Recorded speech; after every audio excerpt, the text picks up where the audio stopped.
Bonjour à tous, merci de la confiance. Vous savez, la première chaîne YouTube à travers les mondes télé, Tchango. Dans un essai mingi, Nabino, entretien et Alélo, Toyambi pour Nabino. Partin n'a pas perdu les élections, il a gagné les élections. Boye bisa bango bati kapeli seki. Congolais asi à la muki. La muka asala kaba réflexion ya bien pour mboka oyo. FCC na la muka ba ebani bien. Manque à confiance ils a déjà. Il n'y a aucune coalition entre FCC et Nalamuka. Le fait que nous gardions jalousement les preuves que nous avons, c'est parce que nous avons un grand respect pour nos frères. Ensemble, union sacrée. Le blocage au niveau de la CNI a un nom. Il s'appelle M. Félix Tshilombo.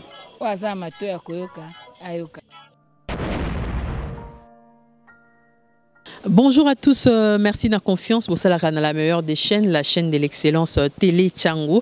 Tozali na siège, il y a Senko Babengaka centre interdiocésain. Et Sika Oyo, Mwanamboka Franck Diongo, président, il y a MLP à Otsuko tenir point de presse. Et Sika Oyo, Mwanamboka à peindre Penza, tableau moko sombre, il y a pouvoir, il y a Félix Tshisekedi, na gouvernement naïe. Mwanamboka Franck Diongo a décrié, projet nyonso ezaki lancé na gouvernement nyonso eleki ya mwana mboka Félix Tshisekedi alobeza ba projet moko ya mabe faire perdre mboka na biso ba mbongo ebele ba projet vraiment à refaire à tangi ba projet à banana à tangi marambo ba 100 jours à tangi projet à 145 territoires donc alobi que en tout cas Azali ba projet Yamabe, mon mboka Franck Diongo, Azali pe ko décrier même projet il y a gratuité l'enseignement, lobby et échec cuisant vraiment il y a projet non chef de l'État à Lansaki a décrié un bon nombre de choses où que c'est passé na règne il y a Félix Antoine Tshisekedi Tshilombo a annoncé que à cause de la candidat na présidentielle il y a 2023 et puis parti naé ko prendre part à tout le niveau il y a on peut sa candidature en tout cas à tout le niveau c'est représenté sur toute l'étendue mais il espère aussi que l'élection en haut est à la transparente parce que déjà doute ezali sur transparence et crédibilité il y a l'élection en haut koya na kotika bino pintambolanda na mulai c'est qu'a été conférence de presse Oezaki animée par Franck Diongo, président il y a MLP.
Messieurs, mesdames de la presse,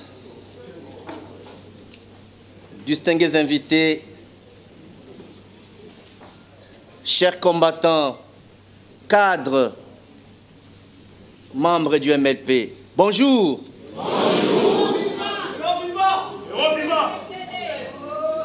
Je suis honoré de vous voir très nombreux pour répondre à notre invitation. C'est donc, je vous remercie très sincèrement. Je remercie également les propriétaires de cette salle qui nous ont accordé, de sorte que nous puissions faire cet échange. L'exercice que nous allons tout de suite là nous livrer, c'est un exercice démocratique. Aujourd'hui, c'est un grand jour dans l'histoire du combat pour la démocratie, pour la liberté, pour l'état de droit et la défense de la mère patrie, la RDC. Cette journée sera donc inscrite dans les annales de notre histoire. C'est un très grand jour. De quoi s'agit-il aujourd'hui? Et pourquoi la journée d'aujourd'hui? Vous êtes sans ignorer que ça fait plus qu'un an, à peu près un an, que nous n'avons jamais eu d'échange entre la presse et l'honorable Fang Diongo. Il s'agit de lire un message que nous avons rédigé. Normalement, on ne pouvait pas avoir des questions. Et le message sera considéré comme un message écrit. Le message est de 20 pages. Je ne lirai pas le message. Je vais donner donc l'économie du texte. Et le texte vous sera immédiatement distribué. Tout de suite là, les gens qui auront besoin de la version électronique, donc ils vont prendre chez Kevin, tout de suite là, dès que je commence, lorsqu'on va terminer à lire les recommandations, donnez déjà vos numéros de téléphone et je vais immédiatement transférer par voie électronique et ils vont vous transférer le texte par Word. Ceux qui ont besoin de PDF, on va vous aider texte par des PDF. Néanmoins, ceux qui ont besoin du texte en dur, le texte en dur est là et on va vous remettre immédiatement. L'évaluation porte sur le parcours du MLP. Le parcours du MLP et la gouvernance actuelle pour nous permettre de comprendre, tirer des conclusions et prendre des résolutions. Ici, je ne vais lire que les résolutions. Au niveau du MLP, il y a des choses qui sont internes lorsqu'on a fait l'évaluation, qu'on ne peut pas vous dire, et des choses que nous pouvons vous dire. Vous savez que le MLP est un parti qui a participé à toutes les grandes échéances politiques du pays. Gaborone, Addis Abeba, Sand City, Île-de-Gorée, Genval et tout, je m'en passe. Mais il se fait que jusqu'à aujourd'hui, MLP ne dirige pas le pays. Est-ce que nous sommes dans la bonne direction? Est-ce qu'on est dans la mauvaise direction? Et pourquoi? On a été obligé de faire cette évaluation pour savoir si on n'est pas dans la bonne direction. Faudra-t-il introduire les facteurs correctifs? Si on est dans la bonne direction, qu'est-ce qu'il faudra faire pour répondre aux besoins des citoyens congolais? La nature de notre combat dans la création du parti, c'est d'abord de défendre la démocratie. Transformer la RDC à un état de droit. C'est un parti qui a la vocation de s'opposer aux forces de statu quo pour les changements réels. C'est comme ça que tout ce combat, il est dans l'opposition radicale pour obtenir le changement réel. À la fin de l'évaluation du parti, nous sommes rassurés que nous sommes dans la bonne voie. Le parti est très constant, bien qu'il y ait des gens qui sont morts, qui sont partis en exil, qui ont été arrêtés, qui ont été condamnés injustement, qui ont des séquelles de dictature.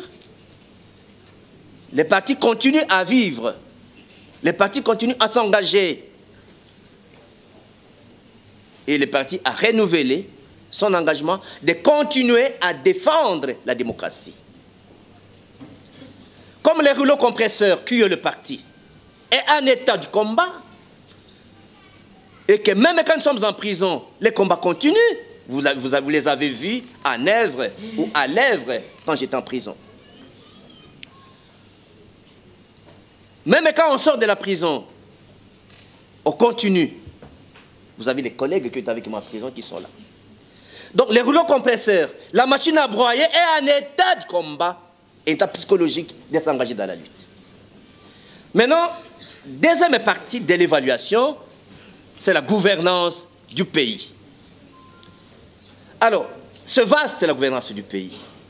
Même les 21 pages qu'on va vous présenter ce matin, c'est seulement une synthèse parce que l'évaluation a donné 182 pages. C'est de 182 pages qu'on a extrait 21 pages.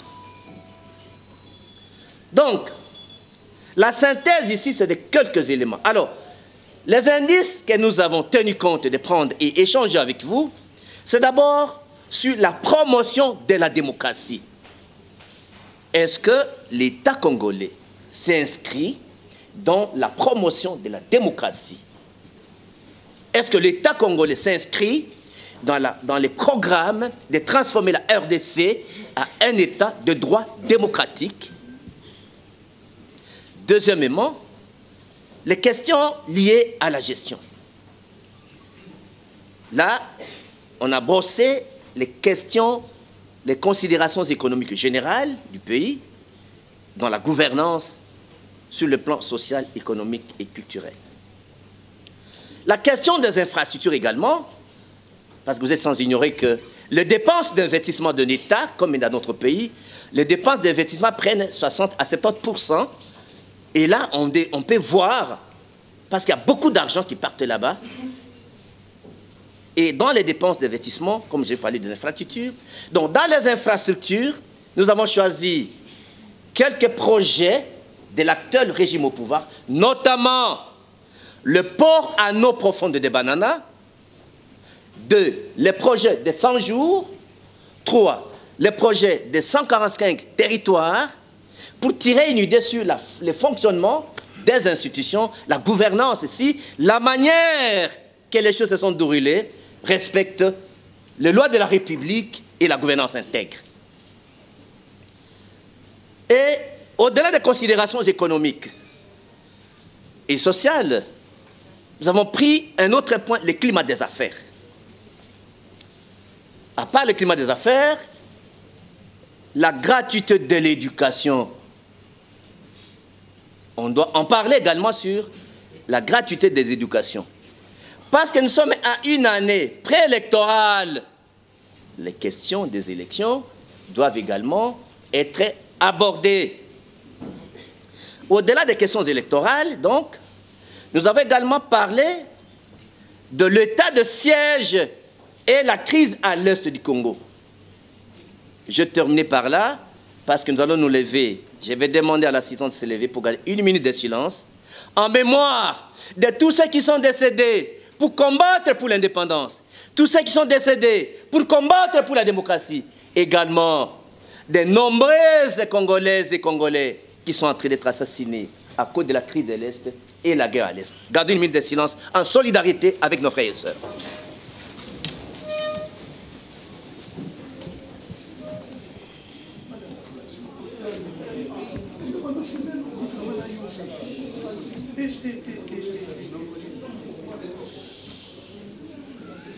Merci, veuillez vous asseoir. Je vous ai dit que le MLP, à travers son président, nous avons participé à toutes leurs grandes réunions où on a parlé du Congo. Les questions liées à la démocratie. Est-ce que l'État congolais, si nous prenons à partir de 2000 à 2022, les 22 dernières années, est-ce que l'État congolais s'inscrit dans une voie de la promotion de la démocratie? Les éléments d'analyse que nous allons tout de suite vous révéler, vous allez vous me conclure, ou nous allons conclure ensemble. À Sun City, quand nous avons négocié pour mettre un terme à la guerre, il a été question de voter de résolutions pour qu'il n'y ait plus la guerre, pour qu'il n'y ait plus l'exclusion, pour qu'il y ait une société réellement démocratique en RDC, à travers les nouvelles institutions. C'est pour cela que nous avons rédigé, donc votre humble serviteur, pas seulement qu'il a été co-signateur de l'accord global inclusif, co-rédacteur de la constitution de la transition, y compris l'actuelle constitution, constitution en vigueur, nous avons été co-rédacteurs. Donc nous avons l'esprit et la lettre de cette constitution. La volonté est de l'ensemble des 500 délégués à Sun City et la volonté des législateurs, c'est que le Congo soit un état de démocratie. De sorte que ceux qui gouvernent avec le moyen de l'État et l'opposition également fait l'opposition avec les moyens de l'État. C'est comme cela que nous avons voté de lois pour renforcer la gouvernance institutionnelle avec la gouvernance administrative, ainsi de suite, et de sorte que l'opposition aura 3 lois. Il y a eu une loi que nous avons votée sur les partis politiques, une loi que nous avons votée pour le financement des partis politiques, et également une loi que nous avons votée sur les statuts de l'opposition. De sorte que l'organisation de l'opposition soit légale et soit financée par l'État. De la signature de l'accord global inclusif, de la rédaction de la constitution, à ce jour, on n'a jamais permis que le porte-parole de l'opposition soit installé, et de sorte que, par exemple, parce qu'il y a un budget qu'on doit payer à l'opposition. 2014-2015, c'était 80 millions de dollars qu'il fallait donner au porte-parole de l'opposition pour le fonctionnement d'une année. Ce légal est constitutionnel. De 2000 à ce jour, aucun président de la République n'a soutenu le financement de l'opposition alors que les lois ont été votées. On considère cela comme entrave à la démocratie. On considère cela comme le non-soutien de la promotion de la démocratie. Le drame tragique de la tragédie, c'est qu'on a un président de l'opposition qui a fait l'opposition, qui a été victime de cela, mais dans la mandature aujourd'hui, le président de la République, sa gouvernance, ne parle pas de donner le moyen à l'opposition pour promouvoir la démocratie. Donc le pays ne s'inscrit pas dans une logique de promouvoir la démocratie. Et le combat de Papa Tshisekedi, qui est le père de la démocratie, en renonçant à la non-violence, c'est que nous devons faire tout pour que le Congo soit un état de démocratie. Aujourd'hui, au Congo, on considère l'opposition comme l'ennemi du pouvoir, à tel point que les services de renseignement, l'ANR, qui sont là, l'ANR, la police, les services spéciaux, la justice, considèrent l'opposition comme un antipatrie, comme l'ennemi du pouvoir. Or, que nous avons organisé légalement, il y a des lois. Ceux qui ont besoin de ces lois-là, ils rentrent à mon cabinet, je vais leur donner, ou aller acheter au journal officiel. La loi sur le financement des partis politiques également n'a jamais été mise en application. Ce sont des instruments qui permettent, bien entendu, la promotion de la démocratie. Il n'y aura jamais de développement sans démocratie. Et pour avoir la démocratie, il faut avoir une opposition légale. Et cette opposition légale est financée par l'argent de l'État. C'est constitutionnel, c'est légal, il y a des lois pour ça. Aucun président n'a accepté ça.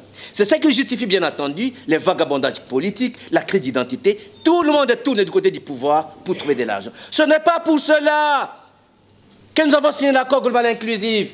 Ce n'est pas pour cela que nous avons rédigé la Constitution. Nous avons besoin que le Congo soit un état de démocratie. Le financement des partis politiques, il est clairement établi que l'État congolais, de toute la classe politique, c'est pour dire, si l'État dit, prenons les cas, une échéance électorale des députés nationaux, l'État dit, les dépenses de campagne sont à 100 000 $, plafond, l'État, pour 500 députés, l'État va garder, bien entendu, 500 députés fois 100 000 $, c'est 50 millions de dollars. L'État prendra 50 millions de dollars à rembourser dans 5 ans, 1 million de dollars par an pour soutenir la démocratie. Et vous trouverez que l'État ne donne rien aux partis politiques, mais conditionne toujours les partis politiques. On vous dira, il faut 1000 $ par candidat aux élections. Mais comme cette loi aujourd'hui, il faut avoir 300 candidats, donc les partis doivent avoir 300 000 $ pour que la liste aux élections soit recevable. C'est encore en torse à la démocratie. Alors l'État ne donne rien, il n'y a que des exigences aux partis politiques. C'est éloigné de la vision de ceux qui ont participé au dialogue intercongolais et qui ont voulu que le Congo soit démocratique. Et s'écarter de la ligne des pères fondateurs de notre société, de notre indépendance et le père fondateur de notre démocratie qui est Etienne Tshisekedi. Ça, c'est une idée sur les entorses à la démocratie. Donc le Congo ne va pas dans la direction d'avoir un État qui consolide la démocratie, qui fait la promotion de la démocratie. C'est le premier élément. Deuxième élément, mes chers amis de la presse, les combattantes et combattants du parti et les hauts cadres du parti, je prends un point par hasard. La question des considérations économiques. Le régime actuel au pouvoir a vanté, et c'est vrai, les taux de croissance très élevés, la grande mobilisation de recettes, mais les problèmes qui se posent, quel est le taux de pauvreté, quel est le taux de chômage, quel est le taux des inégalités? Est-ce que la mobilisation de recettes vantées, les taux de croissance même les plus élevés de l'humanité, est-ce que cette croissance est inclusive? Est-ce qu'il y a le retombé dans la vie de la société, de notre population? Non.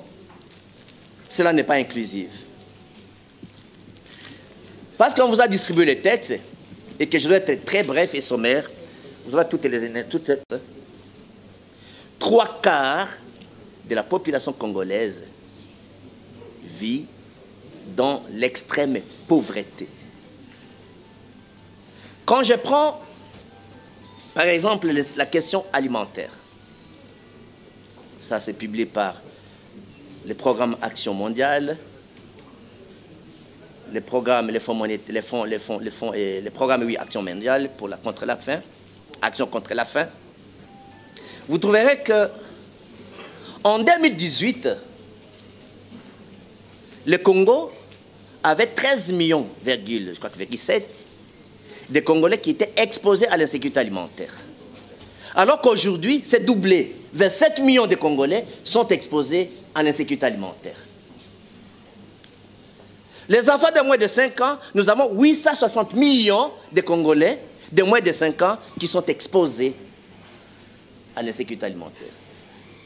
Et de ces 860 millions, vous avez 220 millions d'enfants qui, si on ne les prend pas en charge, ils vont arriver à une situation sévère qui va les amener à la mort. Donc vous comprendez par là. Quand nous regardons le taux de croissance, toutes les statistiques que vous trouverez dans les documents, vous comprendrez que sur le plan économique, le pays est dans une situation très grave. Le climat des affaires. Dans le climat des affaires, tout le monde sait qu'il y a méfiance des investisseurs. Pendant la mandature, les grands investisseurs ne viennent pas. Il faut s'interroger. Pourquoi ils ne viennent pas? Parce qu'il y a la morosité des affaires est due, au niveau des corruptions très élevé. L'indice de perception de la corruption pour la RDC, nous sommes parmi les 15 pays les plus corrompus de la planète. Nous sommes parmi les 15 pays les plus corrompus de la planète. Et là, d'ailleurs, c'est Transparency International qui a publié, et vous aurez ça dans les documents. Quand vous observez l'indice Doing Business, le Congo est vraiment à la quai de toutes les nations. Mais Pourquoi il y a méfiance dans le climat des affaires? Parce que l'État congolais n'a rien entrepris de tangible dans l'amélioration des climats des affaires et l'attractivité des investisseurs. Il n'y a rien dans l'attractivité et dans l'environnement des affaires, encore moins attirer les investissements. Ce manque d'attractivité des investissements et des manques d'amélioration des climats des affaires est dû également à notre administration. Parce que l'administration congolaise, pour faire confiance, pour les investisseurs fassent confiance à un pays, on étudie son administration. L'administration doit être efficace, efficiente, transparente et responsable. Notre administration n'a pas bénéficié de cela. Ce qui fait que quand les investisseurs observent ça. Mais il y a également d'autres facteurs. L'intrusion de la politique et dans la justice. Il se pose un problème de la sécurité judiciaire et sécurité de la justice. C'est parmi les indices qui montrent la méfiance, bien entendu, des grands investisseurs pour qu'ils viennent, et bien entendu, dans notre pays. Et n'oubliez pas la rétrocommission, l'exigence de la rétrocommission, la corruption aggravée. Vous comprenez par là que la mauvaise gouvernance est aussi un élément qui crée la méfiance, bien entendu, aux investisseurs de venir. C'est ça qui justifie notamment la morosité que vous observez auprès sur le climat des affaires. J'ai cité, parce que je ne vais pas tout citer, parce que je vous donne l'économie. Ce sont les indices, les indicateurs. Ceux qui vont lire pour des questions de précision, je suis à votre disposition. Après le climat des affaires, je parle de l'éducation. Je parle de l'éducation de nos enfants qui vont continuer avec les grands Congo après nous. Parce qu'une question est posée. Qu'est-ce que nous faisons de notre jeunesse? Qu'est-ce qu'ils vont devenir demain? Est-ce que nous préparons notre jeunesse à devenir l'imbécile de demain? Est-ce que nous prenons en compte le besoin de notre jeunesse? Ou nous préparons une jeunesse qui doit, une jeunesse des éponges, qui doit absorber tout? Ou nous préparons une jeunesse irresponsable qui ne peut pas prendre conscience de la réalité des dangers et prendre son avenir en main? Une jeunesse entatiste et observatoire. La question liée à l'éducation. Dans d'autres pays comme au Canada, l'éducation et la santé prennent 70% de budget. Au Congo, quand nous avons été en Afrique du Sud, parce qu'il faut connaître l'histoire de votre pays, cela que nous avons pris une résolution qu'on a transcrite dans la Constitution pour dire la gratuité de l'éducation. C'est une résolution du directeur congolais qu'il fallait mettre dans la Constitution. Obligatoire, l'école primaire est obligatoire et gratuite. Est-ce que la gratuité de l'éducation a réussi? Vous allez découvrir avec moi, ensemble, que sur le plan des concepts, c'est constitutionnel. Mais je le regrette de vous dire que la gratuité de l'éducation a échoué.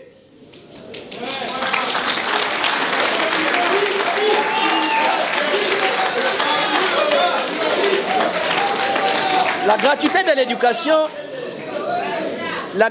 l'éducation a échoué. Pourquoi la gratuité a échoué?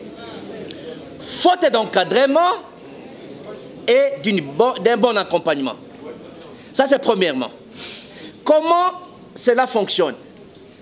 Premièrement, vous savez que la gratuité de l'éducation égale tous les enfants qui sont à la maison rentrent dans l'école, rentrent à l'école, dans les salles de classe. Mais il faut déjà préalablement qu'on connaisse quel est le vrai problème que pose l'éducation. C'est le problème de l'accès. Qui accède à l'éducation? L'accès à l'éducation. C'est le problème de la qualité de l'éducation. C'est le problème des contenus du programme de l'éducation. C'est le problème des matériels didactiques et des infrastructures qui reçoivent nos enfants. Malheureusement, l'État congolais, l'actuelle gouvernance, a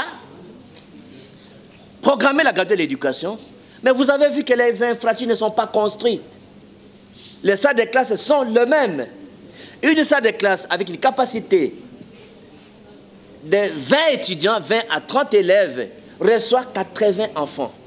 Avec des enseignants mal payés, sous-payés, impayés, démotivés. Vous aurez quelle qualité de l'éducation, mes amis?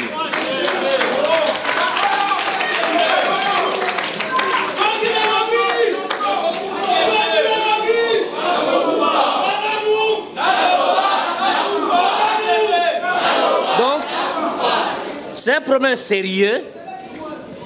C'est un problème sérieux qu'il ne faudrait pas inscrire dans la rhétorique propagandiste. C'est une question de vie ou de mort. C'est l'avenir de notre pays, c'est l'avenir de notre jeunesse. Ce n'est pas seulement la question des caractères pléthoriques dans les salles de classe. Là, j'ai relevé en fait les caractères pléthoriques dans les salles de classe. Ce n'est pas ça seulement le seul problème. Je relevais les enseignants qui sont démotivés parce qu'ils sont mal payés, sous-payés et impayés. Mais dire la vérité que le but de l'école primaire et secondaire, le but de l'école primaire, ce que l'enfant doit connaître, doit savoir comment écrire, comment lire en langue nationale et en langue officielle, comment calculer, de sorte que même s'il ne terminait pas les études, moi, je calculer. Mais à ce jour, la gratuité de l'éducation n'a pas répondu à ces problèmes. Un autre élément qui a contribué à l'échec de la gratuité de l'éducation. La première année, la gratuité de l'éducation est arrivée jusqu'au secondaire. Les parents se sont préparés pour ça. Mais la deuxième année, on a ramené la gratuité de l'éducation uniquement jusqu'en 6e, en excluant 7e et 8e. Alors que la loi cadre sur l'éducation a réformé en ajoutant, bien entendu, 7e et 8e. C'est-à-dire que 2e, secondaire dans l'ancienne version. Considérant tout cela comme un enseignement de base, de sorte qu'un enfant, même s'il ne va pas continuer, qu'il ait un métier, qu'il connaisse ses métiers. Mais dans la deuxième année de la gratuité de l'éducation, on a ramené uniquement à l'école primaire, en ne respectant pas la loi cadre sur l'éducation, alors que cette loi a été déclarée conforme à la Constitution. Voilà autant d'éléments qui ont fait qu'à ce jour, la gratuité de l'éducation est un échec. La personne qui parle de cela, c'est vrai, la désactivation des écoles a créé un nouveau problème parce qu'il y a des écoles qu'on a désactivées, notamment on a désactivé les enseignants des écoles. Désactiver, ça veut dire ne plus le payer alors qu'ils sont en règle avec l'État et qu'on les payait pendant un moment. Et à un moment donné, on les a réactivés, mais 5 à 8 mois, ils n'ont pas été payés. Jusqu'à ce jour, ces enseignants ne sont pas encore payés. Donc, j'ai profité de ces micros pour exiger à l'État de payer ces enseignants dont on a désactivé, on les a réactivés, mais la dette de paiement de l'État, qu'on les paye. Merci beaucoup de m'avoir rappelé. Ça, c'est un élément sur la gratuité de l'éducation. Je viens au fameux dossier, bien entendu, des infrastructures. Je vous ai dit dans mon introduction que les infrastructures prennent 60 à 70% dans le budget d'investissement. Ça veut dire le budget d'investissement pour tous les autres secteurs ne prennent que 40 à 30%. C'est comme ça que le législateur avait, bien entendu, prévu un arsenal juridique pour éviter que l'argent de l'État ne soit détourné. C'est comme ça que vous avez on a voté une loi sur l'autorité de régulation des marchés publics. On a voté une loi sur la passation de marché, comment faire passer un marché public, comment exécuter un marché public, quelles sont les conditions. Alors, qu'est-ce qui se passe? Je prends dans les domaines des infrastructures, prenons par les ports en eau profonde de Banana. Tous les Congolais ont la fierté, ont la volonté, ont l'ambition de nous voir détenir ou être propriétaires d'un grand port. Parce que tous les bateaux qui viennent avec nos conteneurs, les marchandises, les grands bateaux viennent de partout, de la Chine, de l'Europe. Mais ce bateau arrive à Pointe-Noire, et de Pointe-Noire, on prend les bateaux moyens qui peuvent accoster à Boma ou à Matadi. C'est une honte pour le pays. Et la volonté du Congolais, c'est que nous devons avoir notre propre port à eau profonde, parce qu'on a une ouverture jusqu'à l'océan. Mais les ports à eau profonde, dès que vous avez vu, le président de la République a posé la première pierre, était un projet, s'il faut dire en réalité, qui a bafoué le droit et la science. C'est un projet techniquement et scientifiquement réfutable. Vous allez voir ceci. L'enveloppe globale de ces projets-là, c'est 1,3 milliard. C'est un contrat de concession. Suivez-moi, c'est très technique. C'est un contrat de concession, un projet de concession entre l'État congolais qui a 30% et la société Dubai World qui a 70%. La société Dubai Port World a 70%. Dans les 70% de cette société de Dubaï, ils ont pris un engagement pour 50 ans. Je vous parle parce que je ne sais pas si quelqu'un de nous sera vivant à 50 ans. C'est un contrat de concession de 50 ans d'années, qui peut même renouveler. Et dans ce contrat de 50 ans, on n'a pas expliqué aux Congolais pour que les gens tirent les conséquences. On n'a pas associé les populations locales qui vivent. Qu'on va me déplacer. Mais qu'est-ce qui est mal dans ces contrats? Un, lorsque on a donné ces contrats, a été donné en violation de la loi, les contrats ont été donnés, les marchés ont été donnés de gré à gré. Dans la loi congolaise, on ne peut pas donner un contrat de tel montant d'argent de gré à gré. C'est la violation de la loi. D'ailleurs, à l'époque de l'ancien régime, il y a la ministre Mumba des portefeuilles qui avait refusé de signer, bien que le ministre des Transports avait signé. Parce que le contrat, c'était un contrat léonais, qui bradait les intérêts du Congo, qui bradait le richesse du Congo. Je vous ai dit que dans les considérations économiques, on a démontré que le taux de pauvreté est très élevé, le taux de chômage est très élevé, le taux des inégalités est très élevé. Donc, il faut tout faire pour concevoir, avoir une créativité, une innovation, pour trouver les moyens à rafler les caisses de l'État, pour combattre le chômage, la pauvreté et les inégalités au pays. Donc, chaque source d'argent, le Congolais doit être jaloux pour voir est-ce que l'argent de l'État, l'argent rentre dans la caisse de l'État. Donc, je viens de vous dire que l'État congolais aura 30% et cette société-là de Dubaï aura 70%.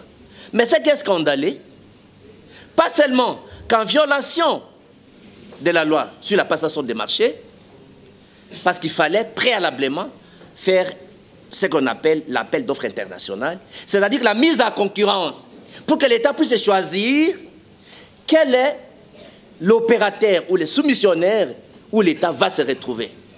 Il n'y a pas eu de mise en concurrence, il n'y a pas eu d'appel d'offres international, c'est comme clientèle. Les gens, amis et amis, on se donne des marchés en violation de la loi. Ça, c'est le premier élément, le cadre légal n'a pas été respecté pour que cette entreprise de Dubaï bénéficie de la construction des ports en eau profonde des bananes. Deuxième élément, dans les contrats, vous trouverez que dans les contrats, il y a les indices ou les références des rémunérations des agents publics de l'État. La loi sur la passation du marché n'autorise pas cela. Ça, c'est deuxième irrégularité. Troisième irrégularité, les 30% de l'État congolais sera accordé à une société à créer. La société n'existe pas encore. Vous pouvez imaginer un peu ça? On ne sait même pas qui seront les propriétaires, les actionnaires de cette société-là. Donc, vous devez comprendre qu'il y a les soupçons de corruption parce que c'est très opaque. En conclusion, donc, dans la situation du port à nous profond de Banana, la recherche que nous avons menée commande à ce que les peuples congolais exigent de mettre un terme à ces contrats pour revenir dans la procédure légale. Donc ça doit être arrêté. C'est une opération opaque de corruption et de détournement d'argent.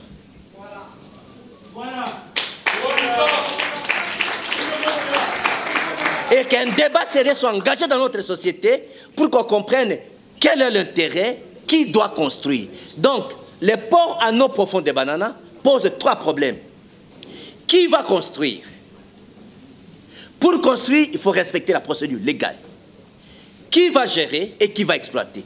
Donc, les premiers posés en termes de la construction, de l'exploitation et de la gestion. Et dans les études pendant les négociations, les plus grands spécialistes du Congo ont été exclus. Je cite, l'Ex-Onatra n'a pas été associé, l'OEBK n'a pas été associé. C'est comme quand on a négocié le projet de Inga 3, on a exclu la SNEL.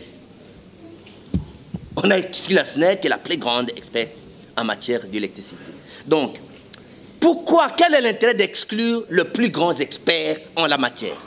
Vous comprenez par là que c'était un contrat léonin pour enrichir le privé, mais ce n'est pas un projet d'espoir comme nos frères du Bas-Congo pensent que les ports à eau profonde, c'est une réponse aux exigences de la population. C'est contre la population du Bas-Congo, c'est contre la population congolaise. Ce n'est pas un port pour l'intérêt du Congo, 70% privé. Les règles de bradage ont été réunies. Il faut que les peuples congolais bloquent ces projets et demandent à ce qu'on revienne dans la procédure légale parce que c'est illégal. De 100 jours. Le projet de 100 jours pose un problème sérieux de conscience qu'il faut apaiser les esprits.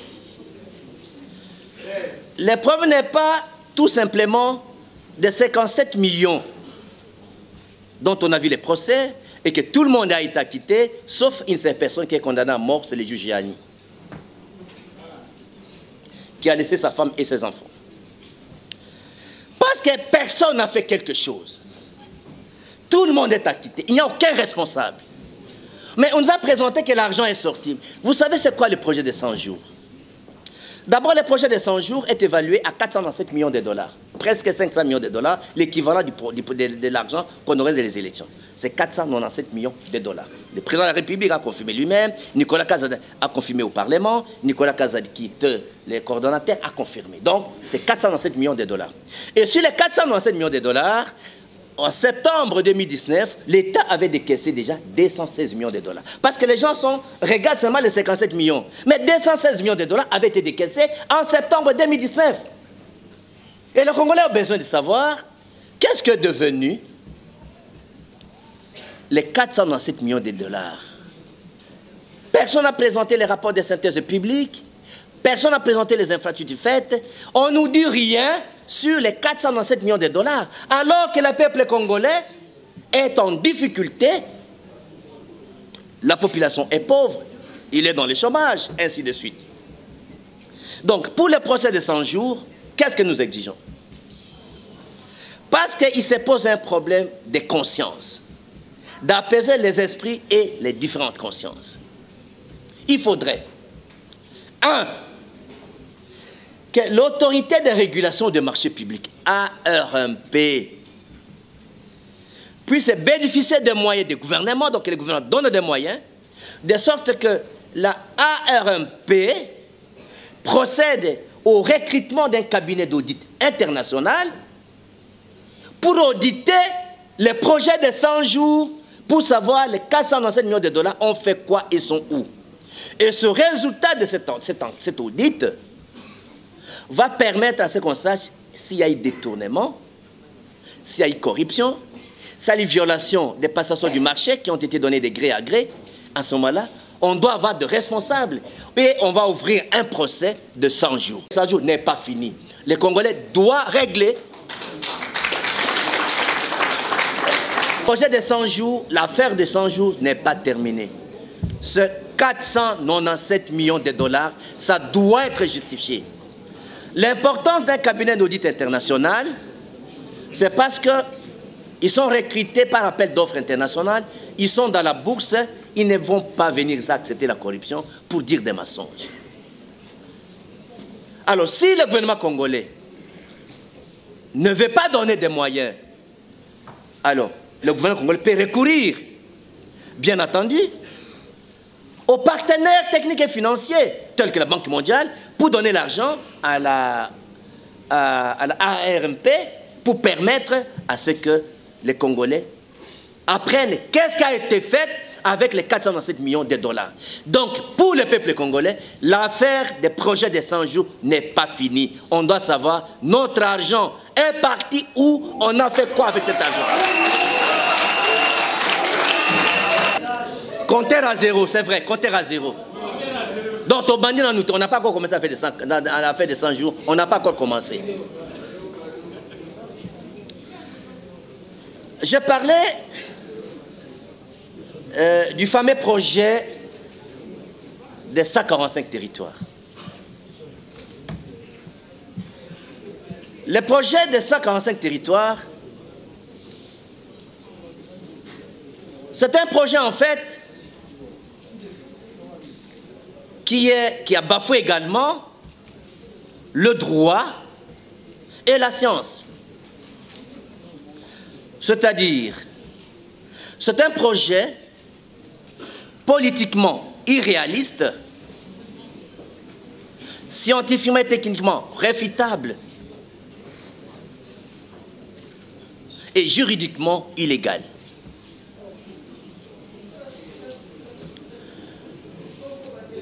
Tenez mes amis, je dis ceci. Le projet des 145 territoires est politiquement irréaliste, techniquement et scientifiquement réfutable et juridiquement illégal. Tenez mes amis, tenez. Le projet des 145 territoires, en réalité, c'est le nouveau nom des programmes de 5 chantiers. C'est le nouveau nom de la révolution de la modernité.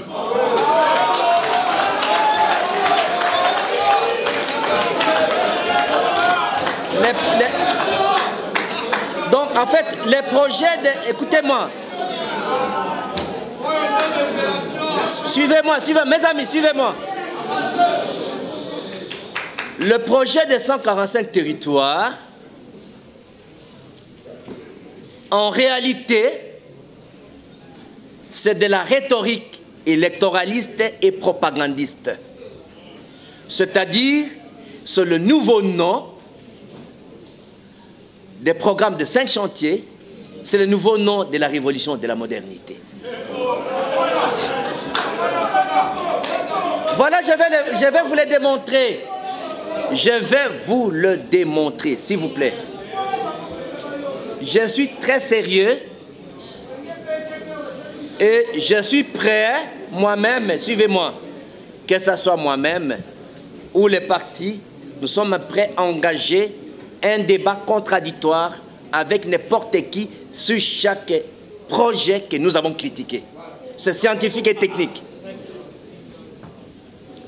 Même aujourd'hui, je suis prêt. Pourquoi c'est illégal? Je vous ai dit qu'il y a eu... D'abord, c'est quoi les projets des 145 territoires? Le projet des 145 territoires, c'est un projet évalué à 1,660 milliard de dollars.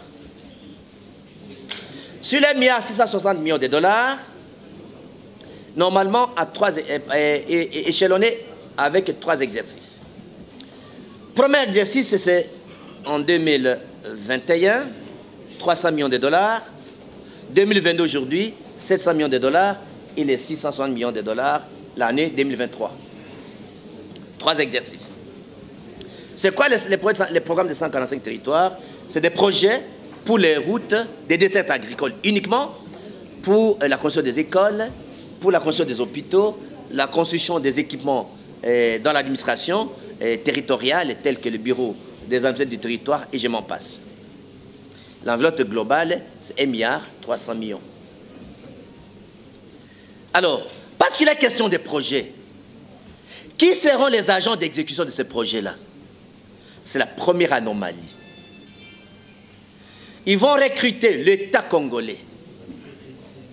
La gouvernance actuelle va recruter le PNUD, qui est un agent des Nations Unies, qui n'a aucune compétence dans la loi sur la passation du marché, sur l'exercice du marché, sur le contrôle du marché. Ils vont recruter le PNUD, qui n'a aucune compétence légale d'intervenir.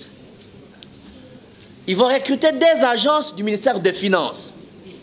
BSECO. Je vais vous dire BSECO, c'est quoi? Ce bureau de coordination.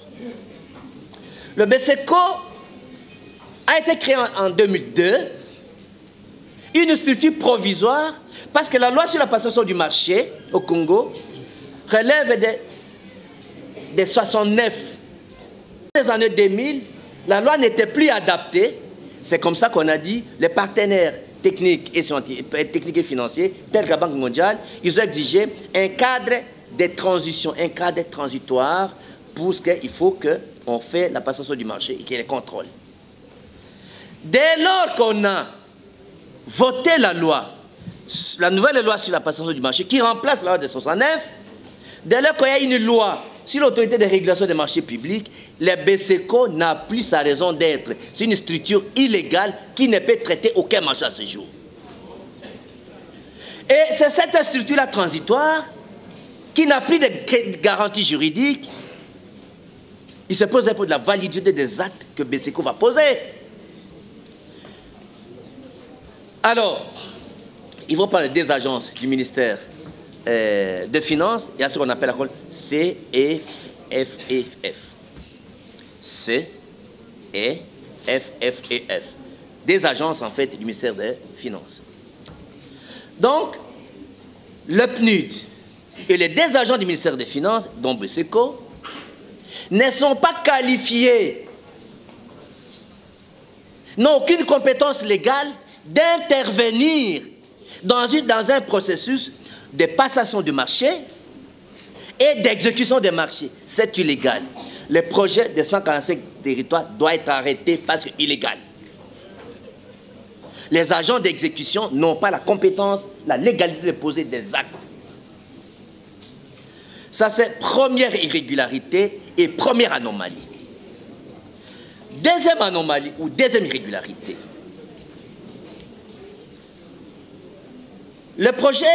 Le programme de 145 territoires, vous avez compris, on a promis aux Congolais, plus précisément par le président de la République, de faire des Congolais des millionnaires. Mais dans la répartition de 1 660 000 000, 1 660 000 000, la répartition équitable entre les territoires, c'est-à-dire 145 territoires, chaque territoire a 10 millions de dollars. Pour les profanes, tu vas comprendre que non, c'est un traitement équitable. Tout le monde a 10 millions de dollars. Mais en réalité, mes amis de la presse, les 10 millions de dollars dans chaque territoire va aggraver l'injustice sociale. Parce que les territoires n'ont pas les mêmes problèmes. Les territoires n'ont pas le même problème. N'ont pas le même espace en termes d'étendue. Vous prenez les territoires tels que Kasenga. Le territoire de Kasenga est plus vaste que le Rwanda. Un territoire, mais plus vaste que le Rwanda. Et le Rwanda a 4 milliards de dollars par an. Donc, le fait que les territoires n'ont pas les mêmes problèmes n'ont pas les mêmes difficultés, n'ont pas la même carence des infrastructures. Vous allez comparer par exemple les territoires qui sont dans la province de Maniema et les territoires qui sont dans la province du Sankourou, la province de Bazouélé, les niveaux de dégradation des infrastructures. Donc la répartition des 10 millions de dollars équitablement à chaque territoire va renforcer l'injustice sociale. Donc c'est mauvais. Quand je prends la manière dont on a fait, on n'a pas respecté donc les étapes du programme de développement d'une entité territoriale. Les 6 étapes n'ont pas été respectées. Notamment, il faudrait les études préalables telles que demander si la population va accepter ce qu'on fait. Jusqu'à définir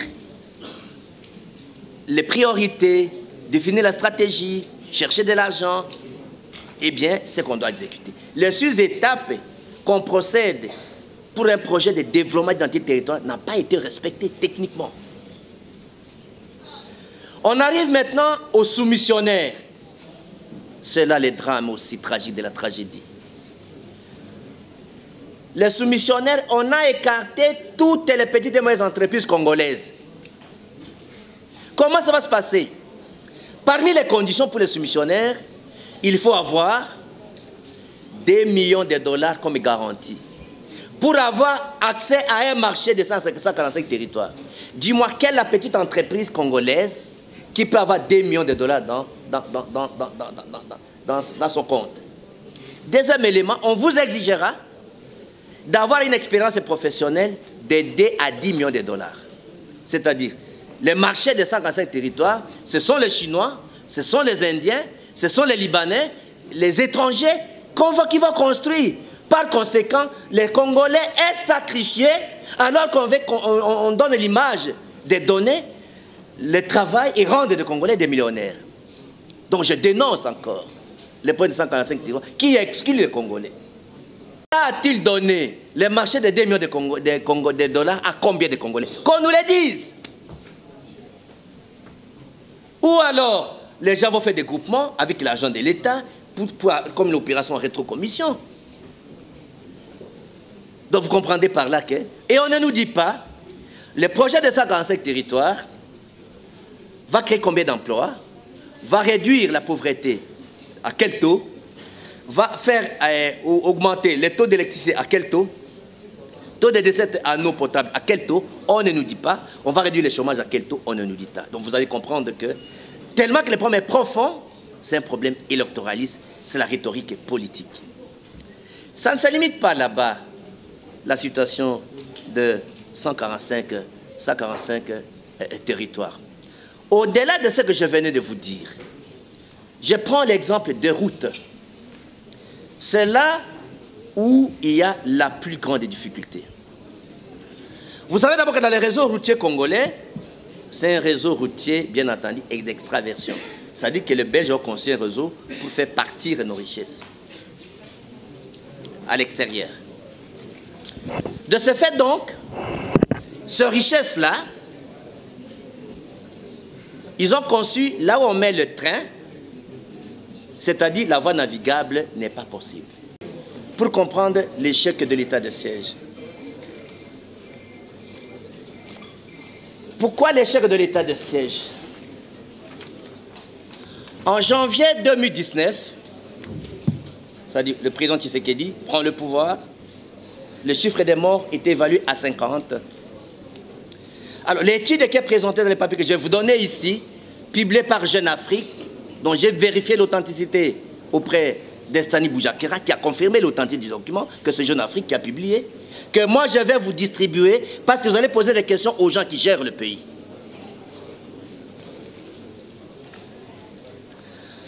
L'étude a commencé du mai 2019 au mai 2022.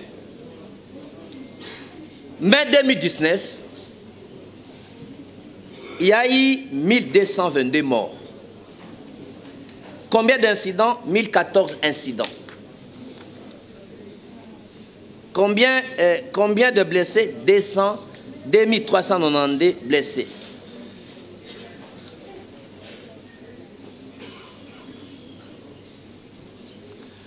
en 1200, alors maintenant, entre mai 2020 au mai 2021, ça quitte de 1222 à 1350. De mai 2022, de mai 2021 à mai 2022, 2563. La période de l'état d'urgence de mai 2021 au mai 2022, ça passe de 50 à 2019 à 2563 morts. Or, l'état d'urgence avait pour objectif d'arrêter les morts. Bana Congo na biso. Na pesi bino merci mingi. Ndenge to kutani lisusu lelo. To lokisaki mikolo ebele to solola kite. Masolo ya lelo etali biteni mibale. Il faut laisser comme ça, il faut laisser. Eteni ya liboso etali parti na biso. Depuis to salaki yango ti lelo tozo kamba mboka te. Est-ce que toza nzela malamu to toza nzela mabe? Les tozonga ki biso mwa na MLP totali nzela malamu. To yekoli yango totali ona kolimbela awa oyo bato baki koyoka. Ona kolimbela te eza biso moko na kati ya parti. Oyo toyi koyebisa bino na mikano tozwi e ali te toza na nzela malamu. Tozo nzela Lumumba oyo akufela mboka. Tozo nzela ya papa Etienne Tshisekedi oyo aza maître na biso. Nde tondimi ko continuer na bituma na bango pour la démocratie, pour l'état de droit. Et na liboso yangwana petozi ba mikano pour na parti. Toke sabino yango. Etenya mibale ezali ndenge mboka ezokambama. Totali makambo totali ndenge mboka ezokambama. Natali par exemple ndakisa Mambetali vie à Batu. L'État zolobate. Bazi Moussolé belé. Et continue à caisse à l'État. Bazolobate. Mbongo pe et Mati Makas. Mais totali talo à biloko. Talo à maï. Talo à courant. Est-ce que maï est samaka? Kolia pesa maka pri abakis to la bloka kolia ezoko kanate na ndenge ezoloba mwana de totali yango kizoko kanate eza yango te te kotala mambo etali etongeli ya bisika etongeli ya mboka nazwinda kisa programme ya 100 jours. Il fallait que tu aies un hôpital, une école, une classe. Est-ce que ça mi batosi mi beko mboka to batosité. Pour ya munene wana il faut que tu aies une banane dans l'océan. Nathalie Angope, na yokoli yango, na yekotala pe projet à 145 territoires. Est-ce que projet misatwana et aussi mi beko l'état ko gagner, peuple ko ba ko gagner.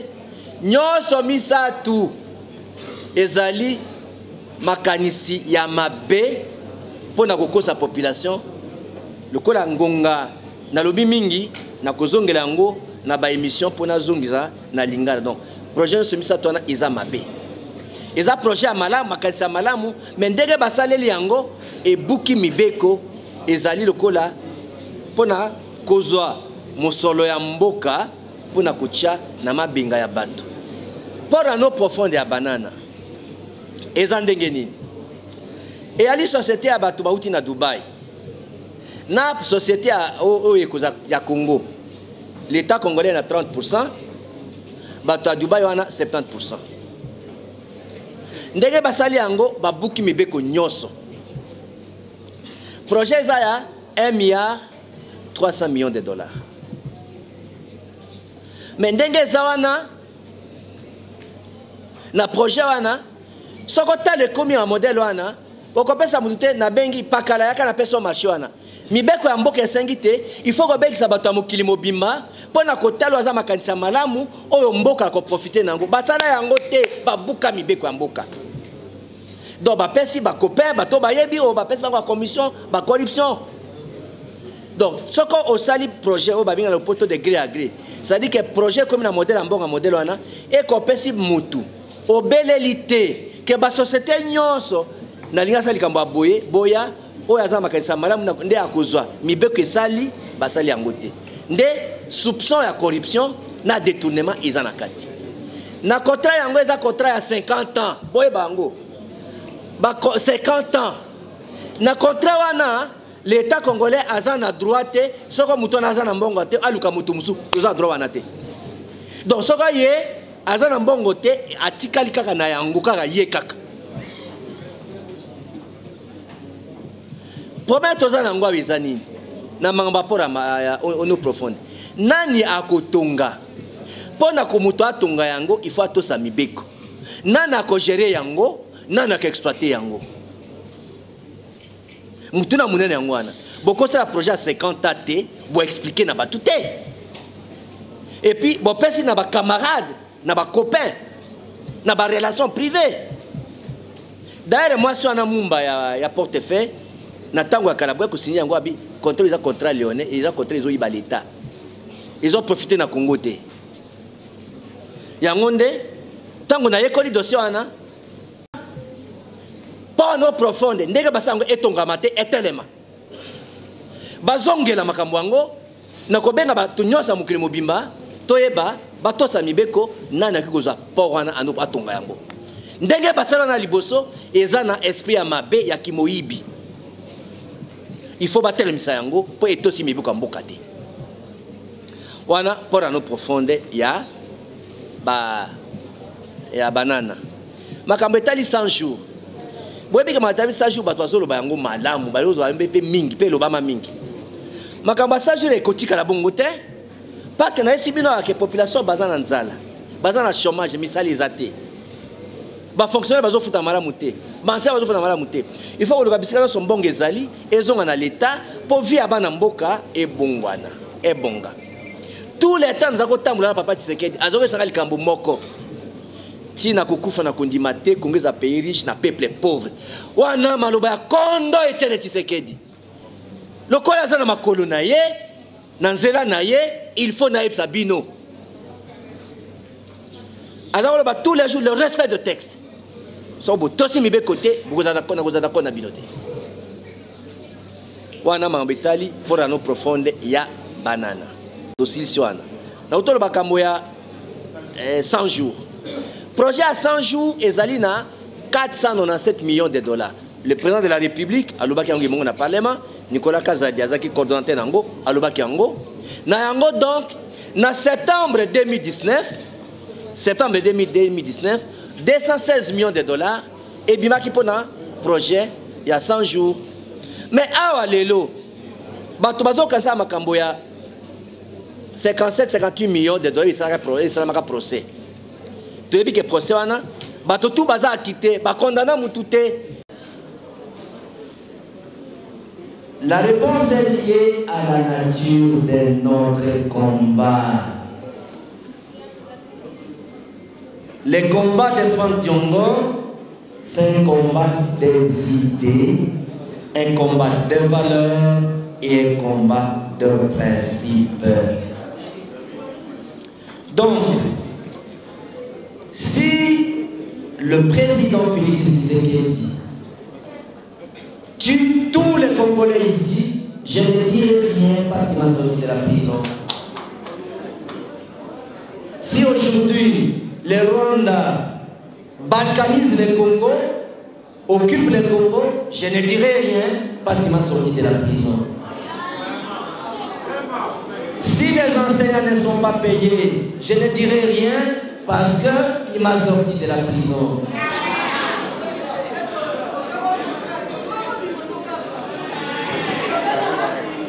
Notez mes amis, pour votre information,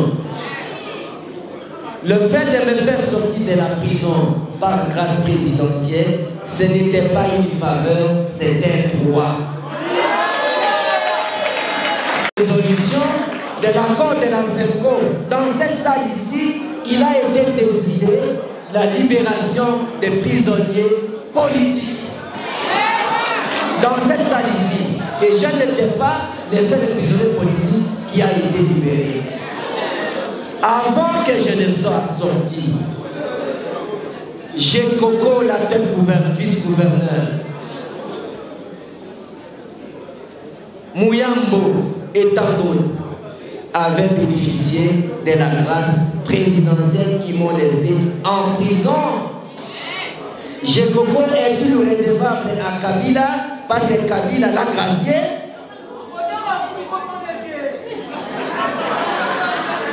Donc c'est pour vous dire, en définitive, donc, la grâce présidentielle qui m'a été accordée, c'est un droit. Je le remercie et je le remercie encore parce qu'Abila ne l'a pas fait. Mais aussi, ce que vous devez être informé, c'est que Franck Diongo a été une victime innocente. Vous avez déjà vu que quelqu'un est en train d'être jugé, il ne parle pas, il est sur une chaise roulante, venu avec une ambulance. J'ai contesté cette décision et je vous annonce que j'ai introduit la révision et je viens d'être acquitté par la justice. L'acquittement par la justice est supérieur à la grâce présidentielle. Et mon casier judiciaire est nettoyé. Donc, la grâce présidentielle ne permettait pas que je sois candidat à n'importe quelle élection. Et vous savez que je suis le seul Congolais qu'on n'a pas donné la carte d'électeur. Jusqu'aujourd'hui, je n'ai pas la carte d'électeur. Mais c'est l'acquittement que j'ai obtenu qui a nettoyé mon casier judiciaire, qui me rend éligible. Donc, l'acquittement judiciaire que j'ai obtenu est supérieur à la grâce présidentielle. N'oubliez pas que quand on a cassé la prison, l'honorable de Mandassemi était sorti. 5000 prisonniers avaient quitté la prison, ils sont partis. Mais Franck Diongo, j'avais 15 gardes du corps. Parce que lorsque un libérateur est en prison, il ne fuit pas la prison. Je suis resté en prison. C'est-à-dire, tu sais, un libérateur ne demande pas de pardon de gros. J'étais prêt, si le président Tshisekedi refusait de me gracier, j'étais prêt de continuer ma prison jusqu'à sortir en 2021. Pardon, ça devait terminer en quelle année? La prison. Je devais sortir en décembre 2021. Donc, dans tous les cas de figure, même sa grâce présidentielle, je serai en liberté. Aujourd'hui, je devais parler avec vous aujourd'hui. Merci. Je crois que vous avez compris nos résolutions pour la CENI. Toute raison qui ne permettra pas qu'il y ait les élections en 2023, qu'ils fassent tout ce qu'ils peuvent faire au regard de la loi, pourvu que les élections aient lieu en 2023. Je vous ai dit dans les résolutions, il n'y aura pas de-glissement. Le peuple doit s'opposer et s'opposera au glissement. Le peuple n'est pas prêt à cautionner les glissements. Donc, si le recensement ou l'enrôlement des Congolais de la diaspora est un prétexte de mise pour obtenir un glissement, je crois qu'ils ne l'obtiendront pas. Parce que le peuple n'acceptera pas. Même la diaspora n'acceptera pas les glissements pour qu'il y ait glissement.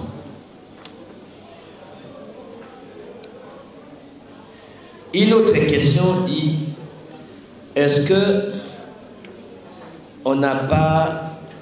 qu'on n'agit pas par émotion parce qu'on n'a pas trouvé gain de cause à côté de l'utiliser? En quelque sorte, c'est ça.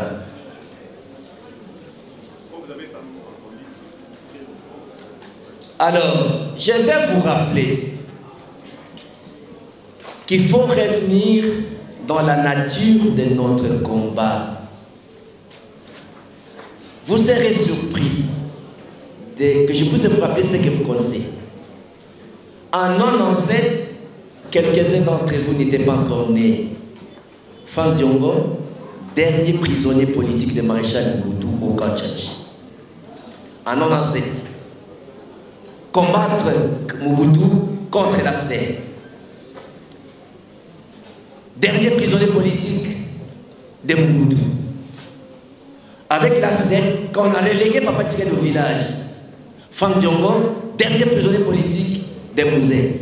Tous les deux qui m'ont arrêté ont perdu le pouvoir. Troisième, Joseph Kabila m'a arrêté, vous tous si vous étiez témoins. M'a arrêté, il a perdu le pouvoir. Franck Diongo est le seul Congolais. Quand un président blague pour l'arrêter, il perd le pouvoir. Babenga mona lingala nyamekila. Basi barangote. Aussi bien aux a démystifié, on perd le pouvoir.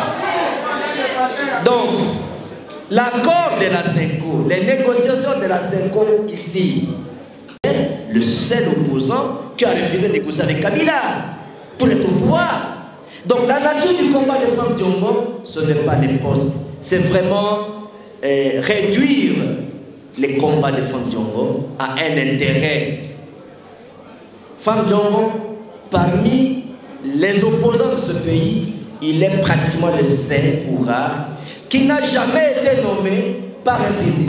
Avant l'enterrement de Lumumba, j'avais dit au Premier ministre, Sama Lukonde, de dire au président que le 20 juillet, je passe dans l'opposition parce que le pays n'est pas dirigé conformément à la volonté de Papa Tshisekedi. Voilà.